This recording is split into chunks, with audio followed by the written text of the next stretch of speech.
हिमालय का प्रादेशिक वर्गीकरण।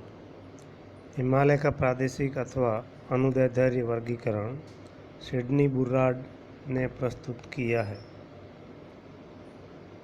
इन्होंने संपूर्ण हिमालय को 4 भागों में विभक्त किया है, जो कश्मीर से लेकर असम तक विभिन्न महाखंडों द्वारा पृथक है। पंजाब या पश्चिमी हिमालय।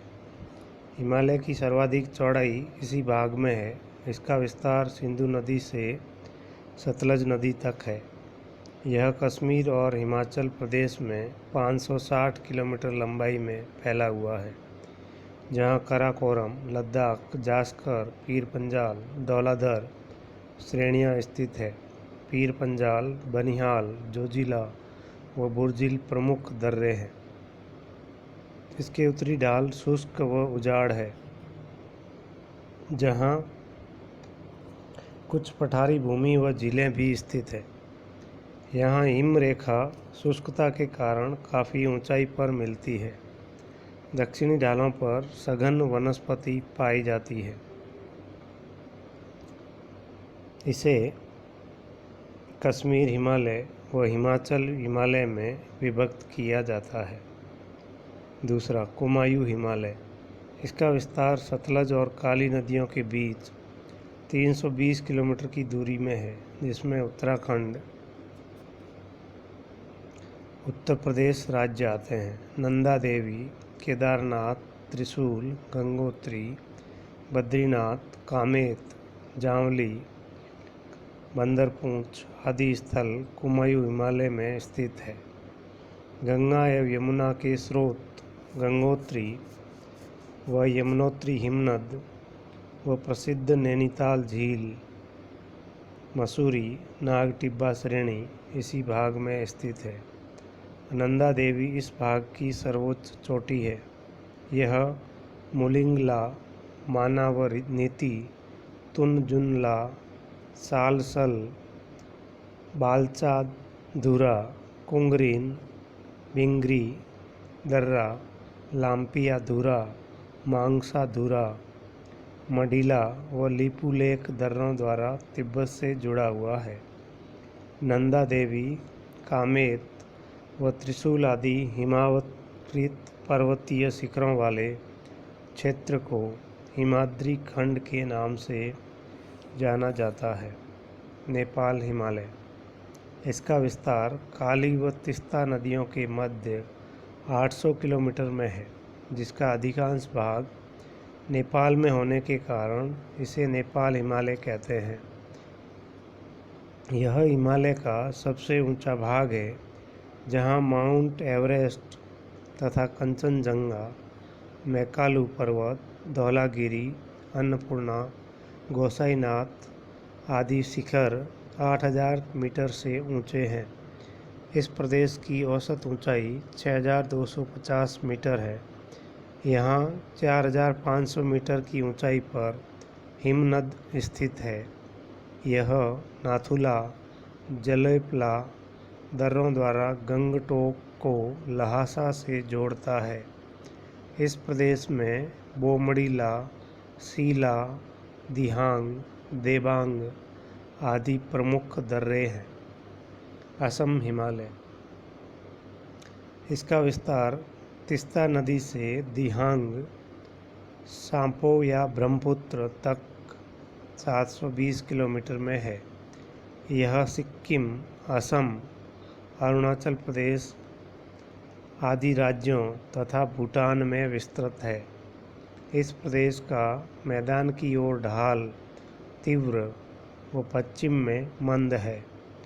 चोमोलहारी व कुला कोंगड़ी, नामचा, बरवा, सांगला, काबरा पर्वत शिखर यहीं स्थित है। असम राज्य की अनेक पहाड़ियों का नामकरण जनजातियों के नाम पर है, जिनमें आका, धनसिरी, डफला, मीरी, अबोर, मिसमी व नामचा बरवा प्रमुख है। हिमालय का भूवैज्ञानिक वर्गीकरण। भूवैज्ञानिक इतिहास के अनुसार हिमालय एक नवीन भूभाग है। वाडिया के अनुसार यहाँ कैम्ब्रियन से क्रिटेशियस युग तक की चट्टानें मिलती है तथा उनमें जीवाश्मों की प्रचुरता है। विभिन्न अध्ययनों के बाद हिमालय को निम्नलिखित भूवैज्ञानिक विभागों में बांटा गया है। पहला, तिब्बती क्षेत्र। इसका निर्माण पुराजीवी महाकल्प से लेकर प्लीस्टोसीन युग तक हुआ है। इसमें जीवाश्म पाए जाते हैं। यह क्षेत्र बृहद हिमालय के उत्तर में स्थित है।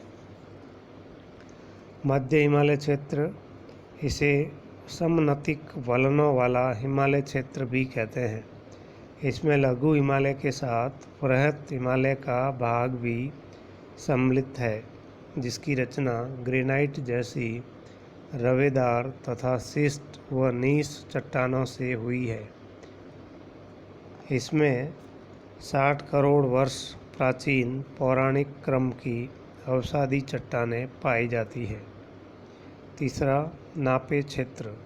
यह प्रतिवलनों व क्षेप भ्रंशों का क्षेत्र है। हिमालय की नापे श्रृंखला महत्वपूर्ण है। यह आर्कियन व पूरा कैम्ब्रियन युग की चट्टानों से निर्मित है। गढ़वाल नापे रवेदार चट्टानों से बने हैं। मुख्य हिमालय में तलछटी मोड़ टूटकर एक दूसरे पर उलट गए हैं, इसी कारण यहाँ ऊंचाई अधिकतम है। चौथा, उप हिमालय क्षेत्र। यह शिवालिक की तरह का क्षेत्र है जो टर्शियरी काल के जमावों से बना है। ये जमाव हिमालय की मुख्य श्रेणियों से प्राप्त अपरदित सामग्री के हैं। हिमालय की उत्पत्ति। आर्गंड स्विस भूगर्भवेत्ता ने प्रायद्वीपीय भारत व अरब प्रायद्वीप नामक दो दक्षिणी दृढ़ भूखंडों के उत्तर की ओर विस्थापन के कारण हिमालय की उत्पत्ति मानी है। वहीं कोबर ने हिमालय की उत्पत्ति को भू अभिनति सिद्धांत के द्वारा स्पष्ट करने का प्रयास किया है, जिसमें भू अभिनतीय सागर टेथिस सागर व अंगारा लैंड तथा दक्षिण में गोंडवाना लैंड भूखंडों के द्वारा अभिसरित होने से टेथिस सागर में तलछट में वलन पड़ने से हिमालय पर्वत की श्रृंखला व तिब्बत पठार का निर्माण हुआ है। वर्तमान समय में प्लेट विवर्तनिकी के अनुसार हिमालय की उत्पत्ति भारतीय प्लेट के यूरेशियन प्लेट से टकराव के कारण हुई है। W.J. मॉर्गन ने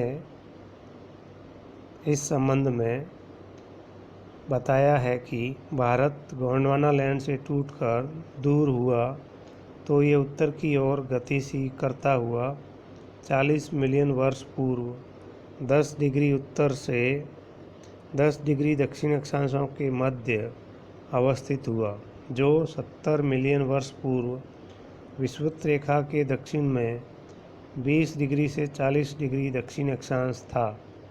इस प्रक्रिया में यह उत्तर की अग्रसर होता हुआ टेथिस सागर के क्षेत्र पर यूरेशियन प्लेट से टकराया। फलस्वरूप भारतीय प्लेट का यूरेशियन प्लेट के नीचे क्षेपण हुआ। यह प्रक्रिया लगभग 45 से 50 मिलियन वर्ष पूर्व हुई, जब भारत एशिया से प्रथम बार टकराया था।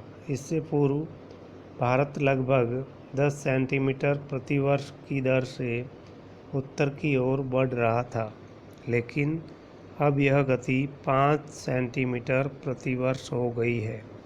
इस प्रकार भूवैज्ञानिकों के अनुसार भारत इस संपूर्ण अवधि में लगभग 2000 किलोमीटर एशिया की ओर आ चुका है।